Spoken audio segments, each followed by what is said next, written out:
With that, I'm going to turn it over to John Wilson, who is our tied to Silverseas and keeps us updated on all things Silversea, and let him tell you about the classic product. And he will turn it over to Oscar, who has worked on the expedition ships and can tell you with a great passion the difference between classic and expedition.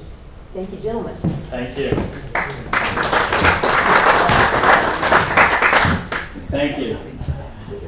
Live the stories you'd love to tell. I love that tagline. I think back about my own life, and I remember 1985 very well. I was only 21 years old. It was a long time ago. But anyway. But in 1985, I bought a brand new car, which I really don't remember that well. But I also took the Concorde. I remember every aspect of that day like it was yesterday. So basically, it's really the memories you create more than the things you buy that you remember as you get older. To this day, I always talk about that Concorde trip. If you haven't heard it, I'll tell you about it. But anyway, but it's one of those things, and on Silversea, we really create those memories throughout our fleet, throughout the classic fleet as well as our expedition fleet. The stories that you'll tell forever and that you love to remember. You know, I remember my father was ill at the end of his life, and he used to talk about his travels more than anything else when he couldn't at the end of his life more than anything else. And that's the way, I'm not, dear God, I'm not at the end of my life, but with that being said, but when you travel Silversea, you always come back with great stories. For those of you not familiar with Silversea, we now have 9 vessels. Silversea is a privately held company. We're the only privately owned cruise line. If anybody remembers Sitmar Cruises from way back when, the family that owns Sitmar Cruises owns Silversea Cruises. We now have 5 classic ships and 4, soon to be 4 expedition ships, and I should say soon to be 5 classic cruise ships. But it keeps growing. Again, Silversea started with 2 ships. When I joined, we had 4. That was 12 years ago, and now we have 9. Our new baby. I know a lot of you people wanted to hear about our Silver Muse. She is very different. She's coming out. She's a little larger than our other ships, but she's only 596 guests. None of the Silversea vessels are huge. We only have, she's going to be our largest, but because of her size, we're still going to be able to offer the intimate service of luxury that we do now. And also we're able to go to places that a lot of bigger ships can't go into. And when I say that, like in Italy, for example, we're going to be able to go to Sorrento versus Naples. And if you've been to both, you know you want to go to Sorrento, but a lot of ships have to go to Naples. So again, very different ships. It's going to be very streamlined. Best dining experience at sea. This is probably one of the most unique features of this ship. You know what we're doing away with on her? The main dining room. No more main dining room. What we are finding on our classic ships is everyone is looking to go into one of the alternate restaurants every evening. Times have changed. People want choice, and we are going to be able to provide that choice throughout the vessel with 8 different dining menus. Another very unique difference on her when it comes to dining, if you're out by the pool and you really rather have something from the Asian menu, we're going to be able to get it for you. You're not going to have to just order from the pool grill menu. So the dining choices are going to be really varied on her versus any other vessel we have. A lot more outdoor spaces. She's really a warm weather ship. She's going to be starting out in the Med, followed by Northern Europe, over into New York, then followed down the coast and around South America. She's going to do an around South America cruise in October of 2017. She's going to be, which is a very different time frame, but what we're finding it's doing very well, I have to say, from the Florida market, I'm very happy with. And it's because a lot of people don't necessarily want to miss season in Florida, so they're taking this cruise. Again, very unique, very different. Suites are going to be a little larger. She's going to have 386 square feet versus our traditional ships at Shadow Whisper are 345 square feet. But she's still going to be different bathroom, different, best bathrooms afloat. We've been voted best bathrooms afloat. We're very proud of that. No, but it's a big deal. It's a big deal. Separate tub, separate shower, rainforest shower in all the suites, full marble bathrooms. We're very proud of our bathrooms. And some of you ladies that might pack a little more, if you want, yes, look, shop, look.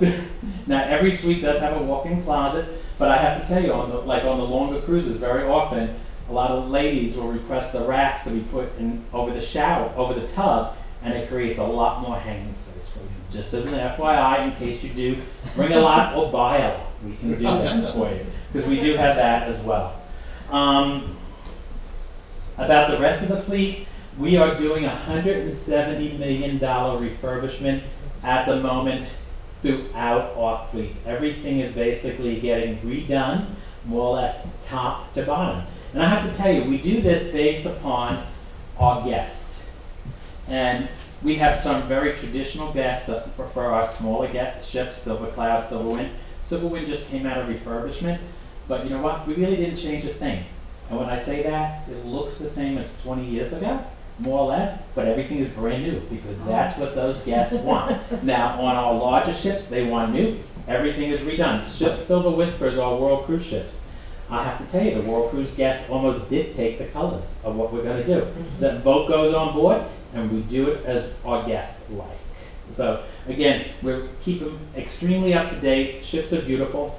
I know you came here for an expedition night, and I am going to introduce Oscar Dunn, who's our expedition expert. I have to tell you, he has a pedigree when it comes to expedition.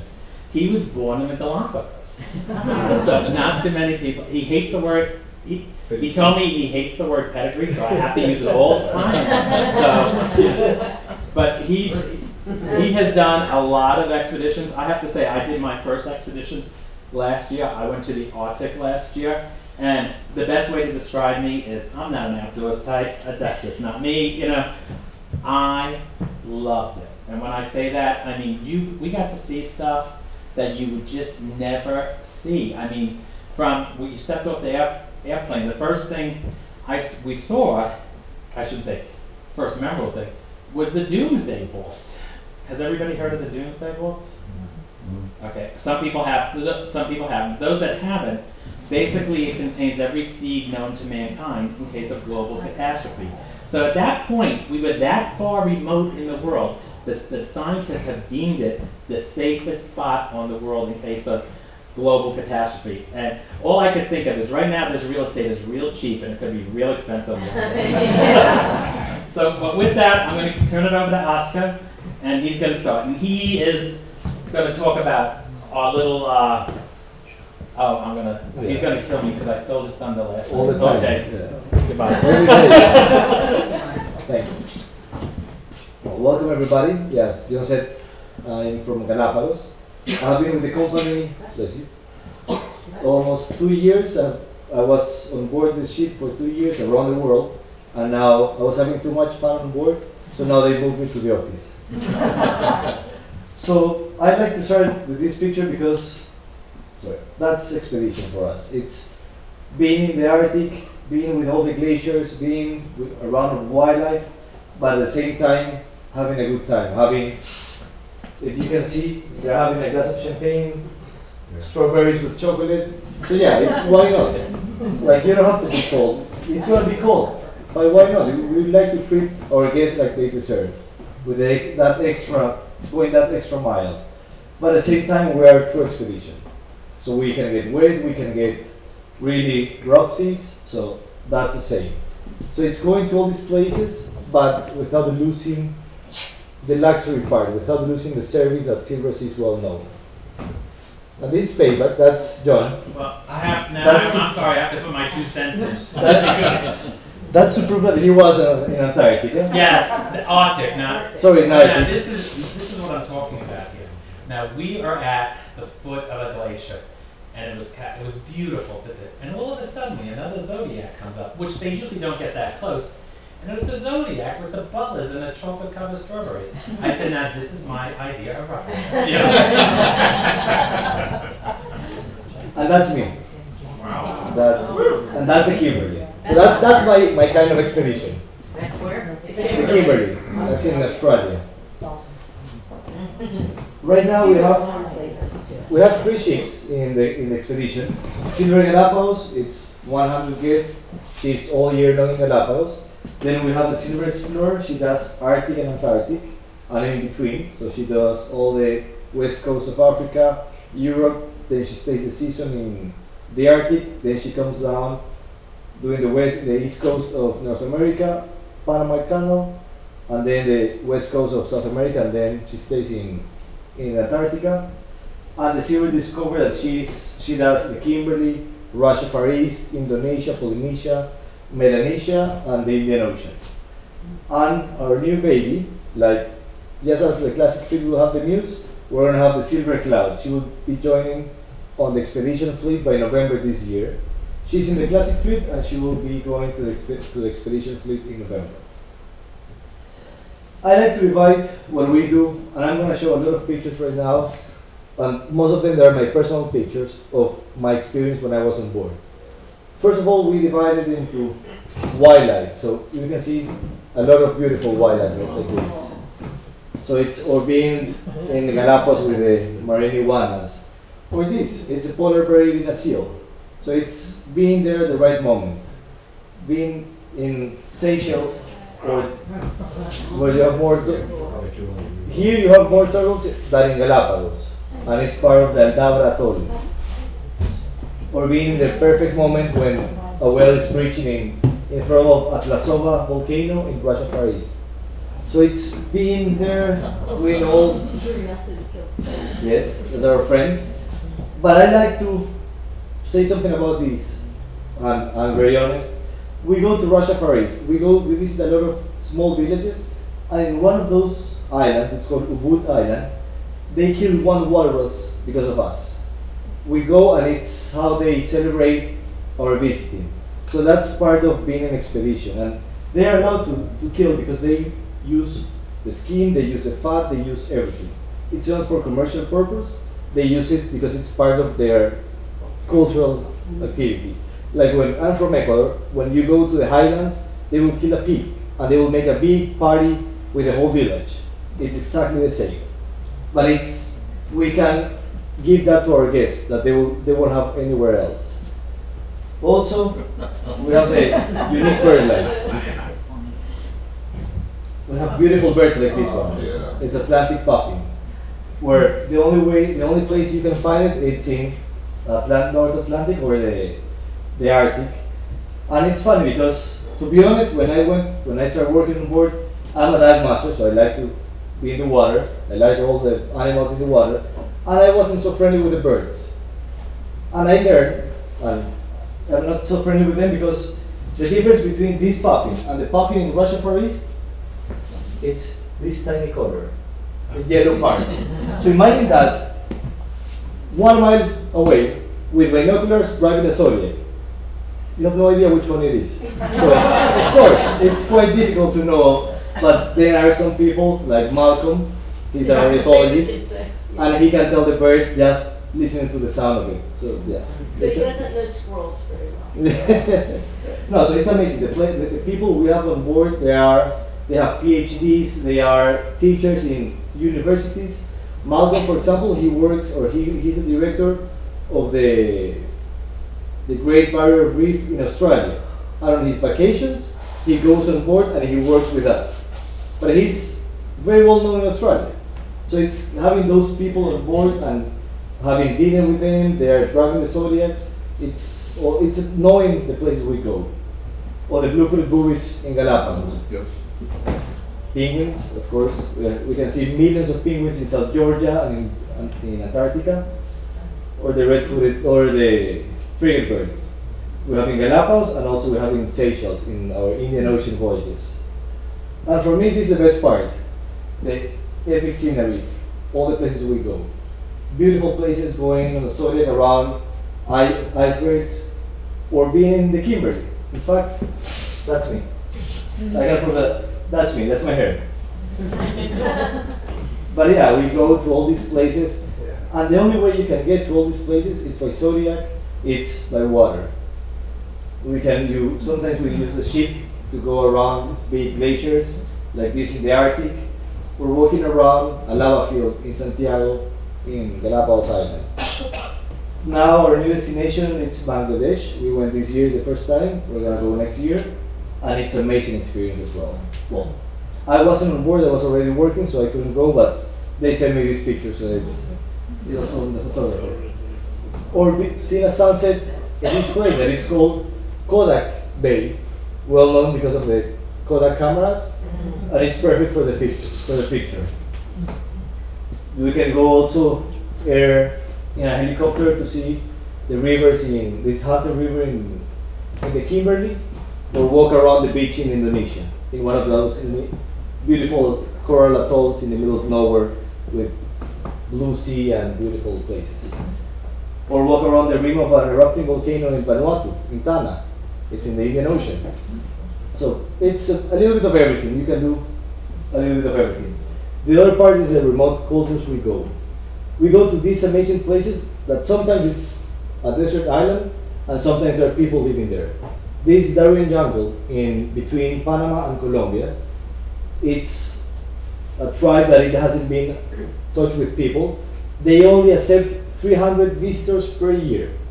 Our ship has a capacity of 130, so there's only 170 people out in the world that can go as well every year. So we are very lucky that we can go there. Or there's a burial site in Indonesia. Or the tribe, it's called Yaquet in Vanuatu.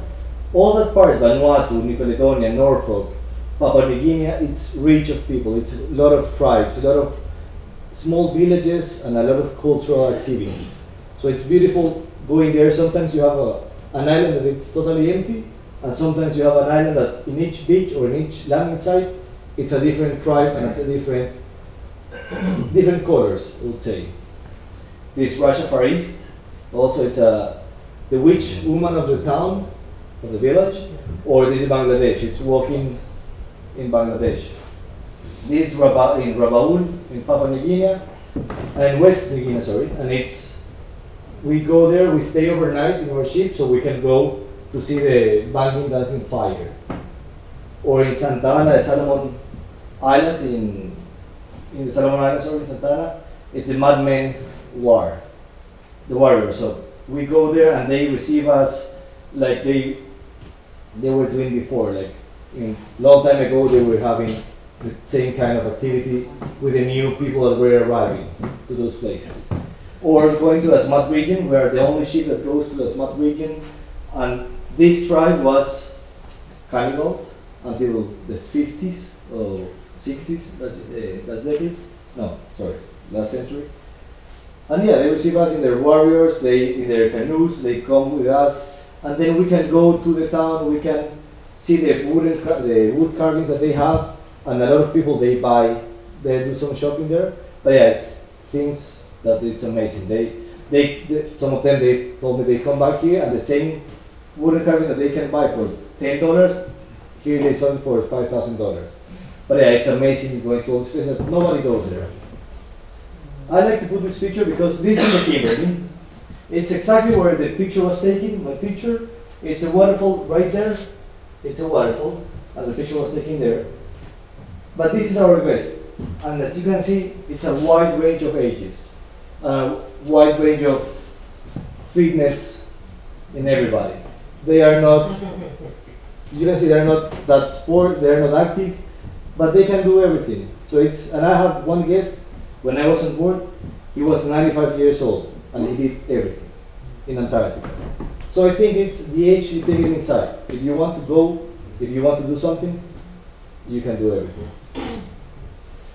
The Zodiacs, this is our Quito expedition, and that was my office for 2 years. Those little rubber boats, they can allow us to get very close to wildlife. For example, here in South Georgia, imagine all the penguins around, and we use the Zodiac to land in the middle of them. Or this, being in the Arctic with a humpback whale a couple of feet from our Zodiac. That's our welcoming, how they welcome us in the Arctic. Or this in the Kimberley, it's called the horizontal waterfalls, where we can go very close to the waterfall.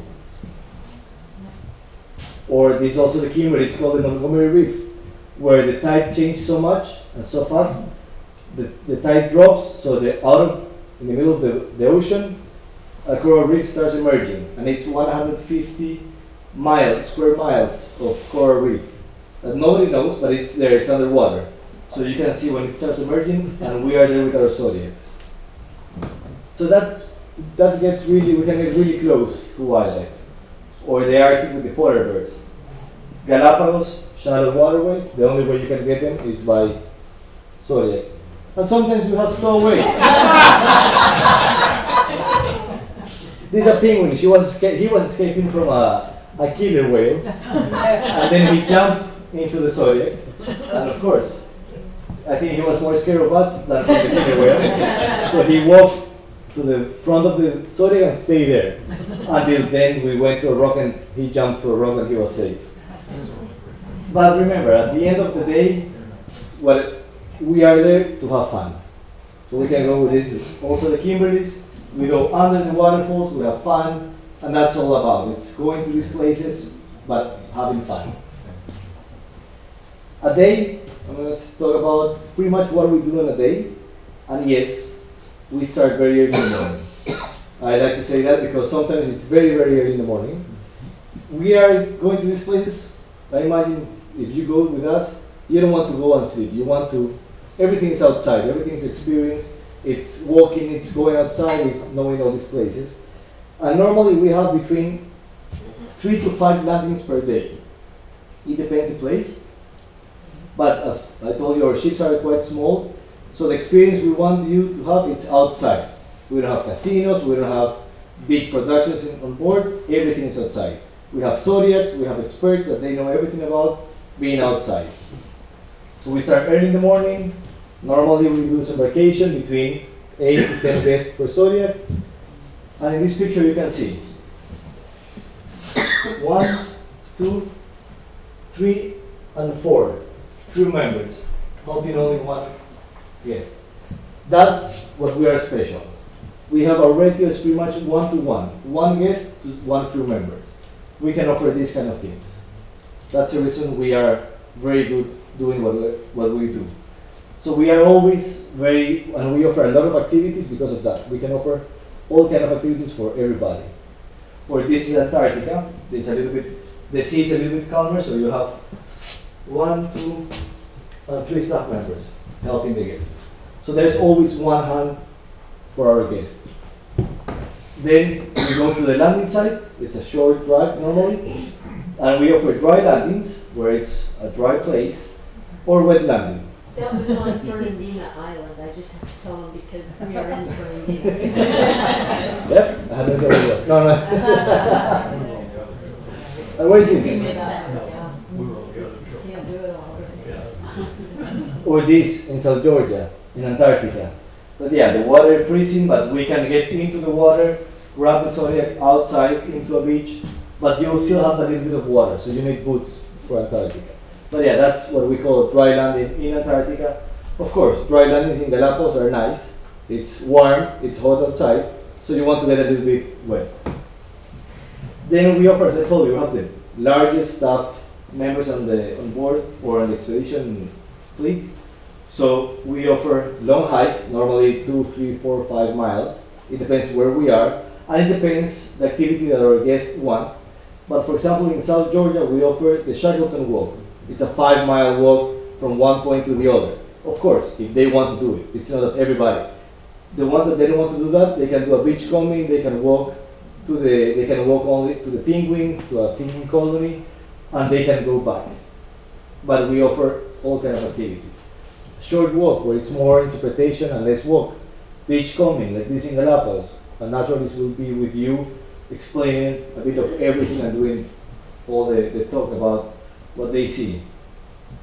Or we have Soria Cruises. This is Alaska. We offer a different Alaska. We offer Alaska with no shopping and no people in 12 days. So you don't have where to waste money. We go into the rivers, we go up the rivers to see in our Zodiacs, to see the salmons, how the birds are waiting for the salmons. So it's a different kind of Alaska. It's a wild Alaska. Of course, then we come back on board our ship, and normally for a midday lunch, this is Galapagos, it's a grill in Galapagos. And in the afternoon, after a nice siesta, all the people they need a siesta to recover the energy, we offer activities, another soda cruise or snorkeling or swimming, beach activities, kayaking. It depends the place where we are. With us, everything is included. All the equipment is included. We have kayak, we have snorkeling equipment. In Galapagos, we even have the wetsuits. The water is a little bit cold, so we give wetsuits and everything.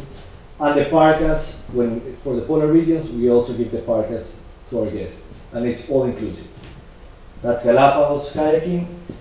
And sometimes we offer overland tours. We hire a third party, so we have to go in Galapagos, for example, to the highlands, or if we are in Africa, we go to the desert, or if we are in Indonesia, we go to a different town.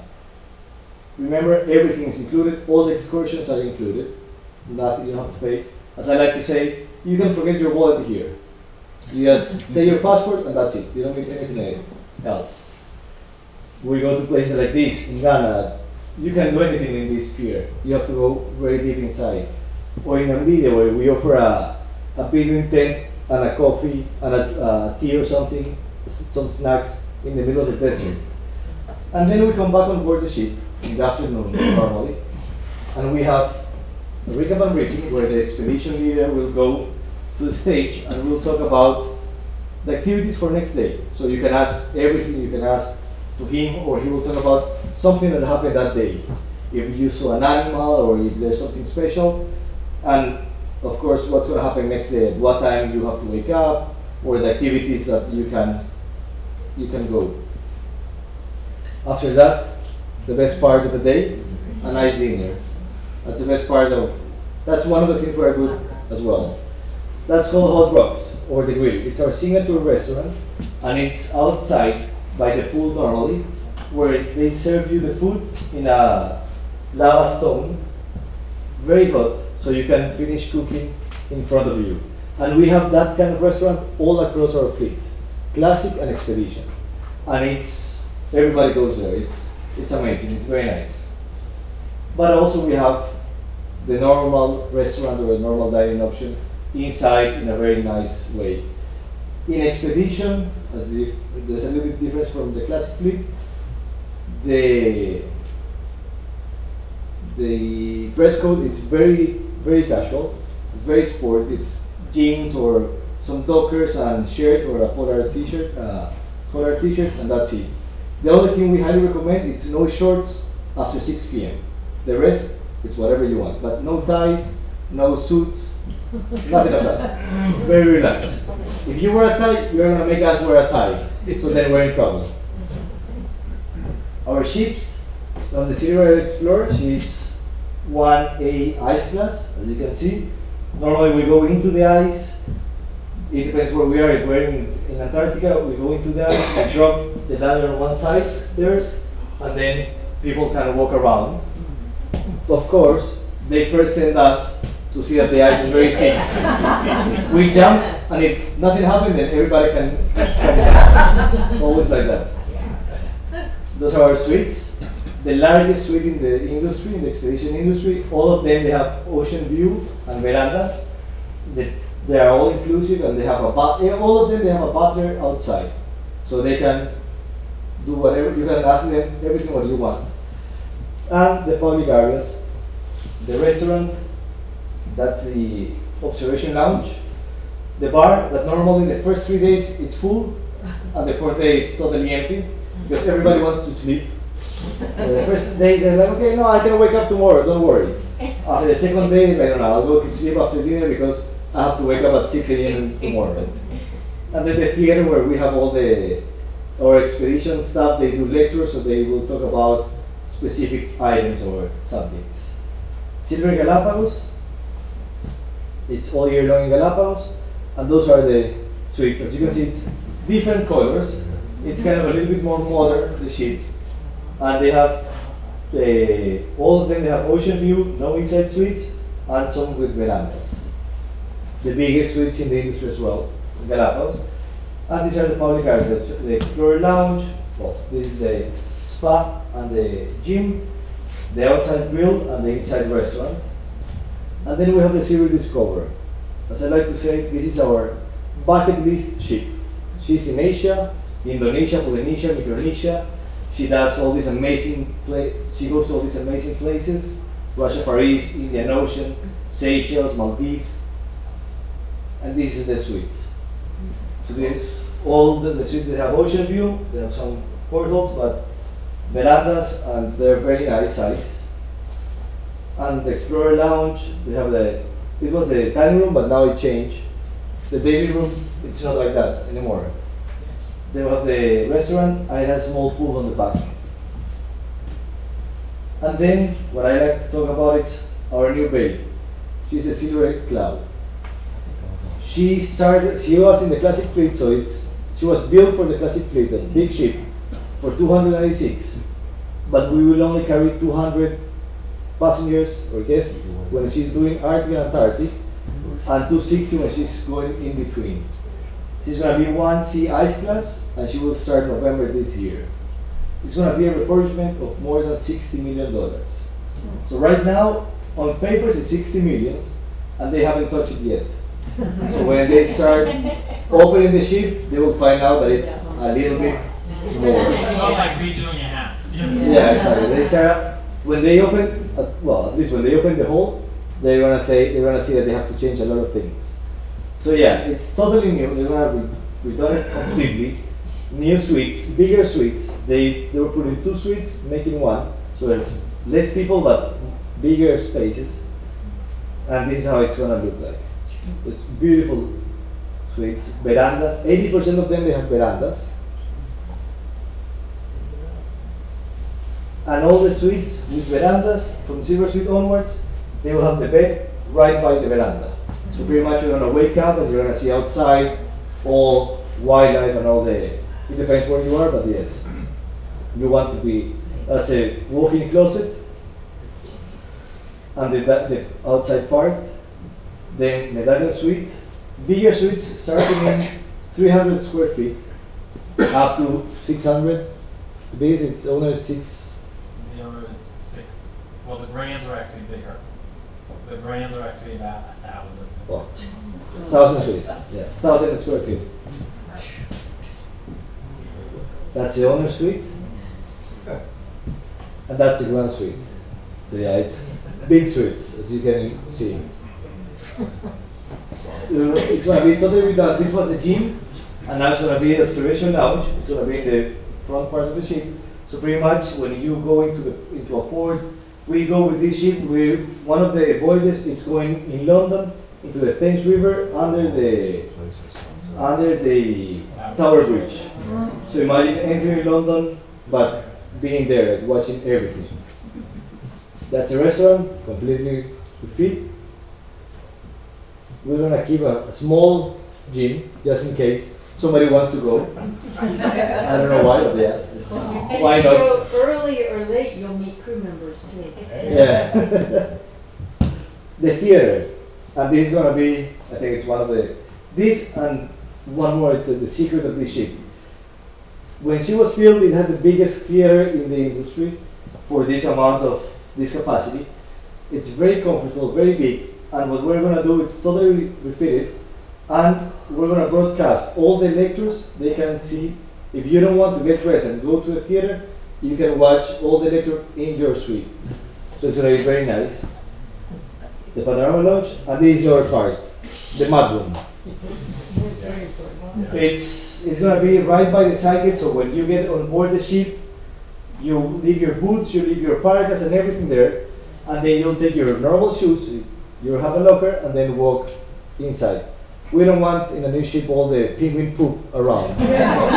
So you better stop there first. And believe me, it's not that good, the poop, it's very smelly.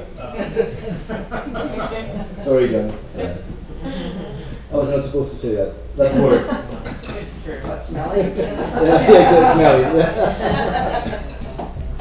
For 2018, and I know we just started 17, but we are already selling 18 because, as you know, we have seasons, and it's right now Antarctica season. We have couple of months per year, so we sold them pretty much easily.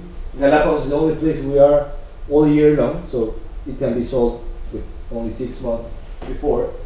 But for 18, we'll have 4 ships going around the world, and the Silver Cloud, the new ship, she will start the season in Buenos Aires, then doing the Ushuaia, Antarctic, crossing Cape to Cape, going all the way up the west coast of Africa, doing around the British Isles, around UK.